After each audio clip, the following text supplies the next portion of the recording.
Welcome back to Motor Tic Mastery, or welcome if it's your first time here. I healed my motor tic. I had it for 20 years and I finally let go of this condition through natural and holistic methods of healing. I took control of my mind, body and soul, as it were, and the condition then actually just melted away and disappeared from my beingness. It's taken some work, but I've done it, and on this channel I share with other people what I've been through and how I did it.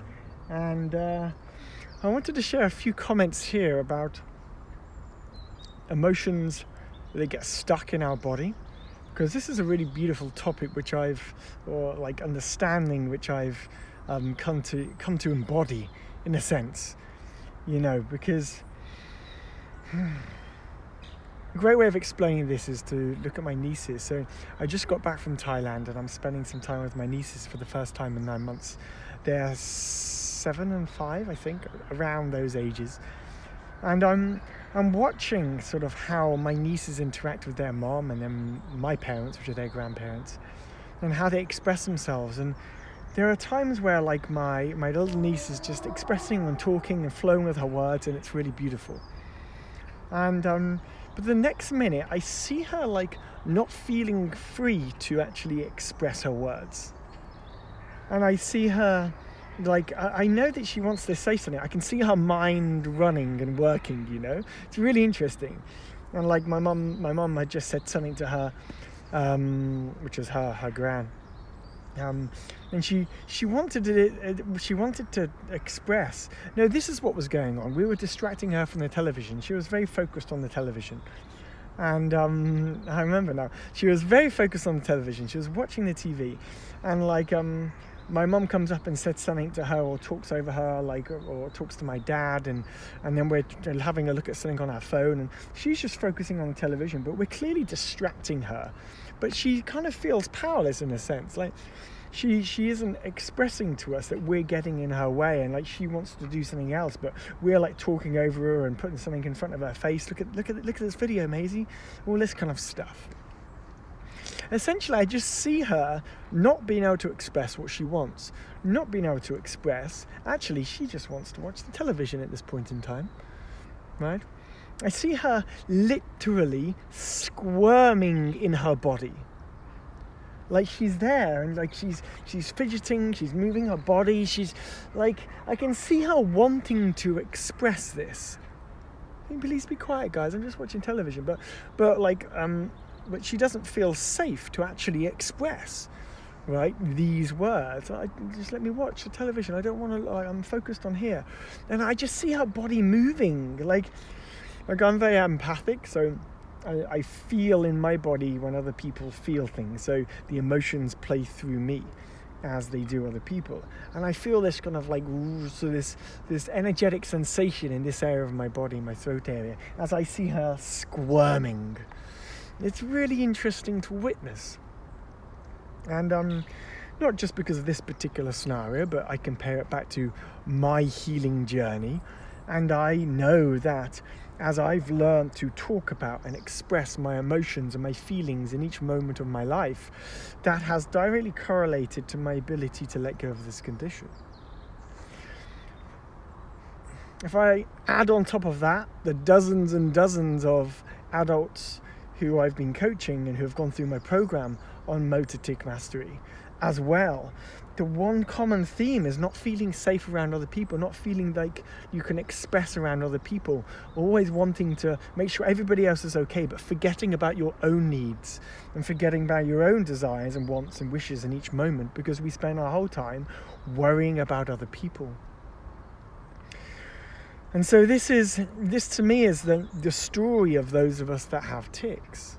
It is that story, We are always letting other people do what they want around us, or we're making sure that they're okay, that we don't actually express our needs and express what we want and express our truth and intuition. As I've allowed my intuition to slowly but surely, again and again, flow through me naturally, and allow myself to express in this world, in this reality, then naturally right? Naturally, I haven't felt so tight in my body. I haven't felt like there's something trying to get out really stuck in me. No, because I feel lighter. I'm so light. My body is so light now. There's nothing stuck in me wanting to get out. And so this very different metaphorical conceptual understanding of how tics come to be in this world is very different than the neurological understanding that the scientists and the medical professionals tell us. It's a very complex condition, and it's a brain condition, and there's things with neurons going on, or this stuff. We can't connect with that. And I've talked about this before in other videos, but we can't connect with that way of, it doesn't allow us to really understand it. It disassociates us with something that's in our own body if we are to continually trust the doctors that don't actually have a cure for this condition. So I'm like, own yourself, own this condition, own your body, own your emotions, own the stories and the patterns that you've created in your personality during your life, and start healing yourself. Because as you continue to do this, you learn to relax the mind, body and soul. You learn to listen more deeply to your intuition and your true deep self. You learn to be more in alignment with what's going on around you and what's going on inside you. And your body no longer needs to express itself through very irregular, irrational, odd-looking movements through your body. It doesn't need to do that anymore. And this is what I absolutely love, I love about there's always a natural way of healing everything. Yes, we all look to the doctors for all these solutions and medications, and many things in the world can be helped through pharmaceutical medicines, and they can be helped through, if you have a broken leg, and getting the spleen put into place and making sure that you're well looked after, and knowing what kind of rehabilitation to do with your body. But ultimately the doctors don't heal a broken bone. Your body does. Your body knows what to do. Your body knows how to heal itself. You just got to get out the way. Your body knows how to heal itself. You just got to get out the way. And because we've boxed ourselves in with all this thinking and complexity and separation, and can't do that, must do this, don't like that, don't want that, we've created so much tightness.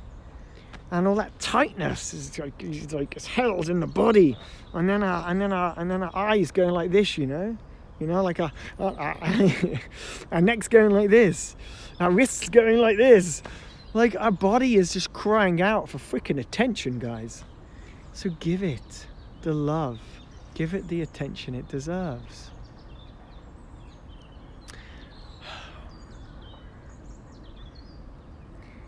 So I'm really having a good rant and a ramble this morning. I've just moved back to the UK after many months in Thailand, so I'm going to be posting some videos from this side of the world for a change now.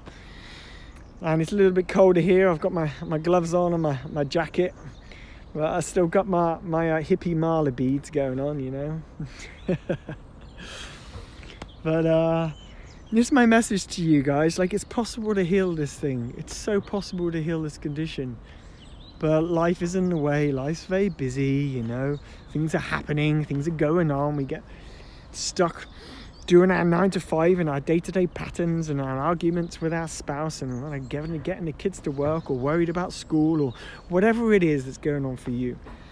There are teenagers and young adults and mature adults that are all going through the same thing. And it's really interesting listening to the full variety of ages that seem to be reaching out to me and contacting me right now, because it's a condition that covers the full spectrum of ages, right? And it's also a condition that we can ignore and push down for many years if we want to, and just live with it and get by. But I didn't want to just get by in my life. I wanted to flourish. I wanted to get to the root of this issue that was holding me back, and maybe you do too.